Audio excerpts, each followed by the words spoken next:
Threat चुनावमा के कुरा गर्नुहुन्छ तपाईँ? कुनै चिन्ताको विषय होइन। कथामा हुन्छ क्या, कथामा के हुन्छ भने यस्तो पराक्रमी बच्चा जन्मिन्छ,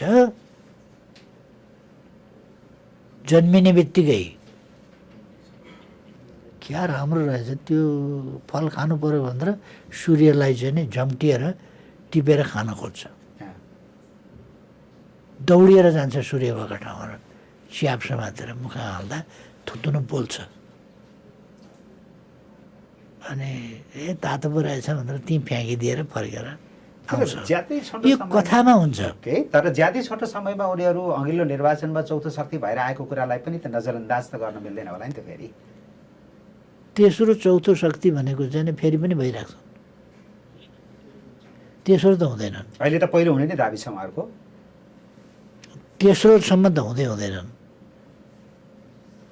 एमाले छ, काङ्ग्रेस छ, माओवादी छ। माओवादी भनेको त हटिसक्यो, डिजल भइसक्यो, प्रचण्डको पार्टी भनौँ न, प्रचण्डको पार्टी छ। यी पार्टी हुँदाहुँदै तेस्रो त यिनै हुन्। अब सिद्धिगो त्यसपछिको सिट 5 सिट ल्याए पनि त चौथो पार्टी त भयो नि त, 2 सिट ल्याए पनि त चौथो पार्टी भयो। चाहे त्यहाँ हर्क साम्पाङ मिलुन्, चाहे रवि मिलुन्, चाहे बालेन मिलुन्, चाहे कुलमान मिलुन्, जो मिले पनि आउने चाहिँ चौथो पाँचौँतिरै हो। चौथो पाँचौँतिर अरू पार्टी छैन र भने मैले नाम पो नलिएँ त। चौथो पाँचौँ हुने पनि अरू थुप्रो पार्टी छन् नि। यिनीहरूको त एकाध जित्यो भने ठुलो कुरा हो।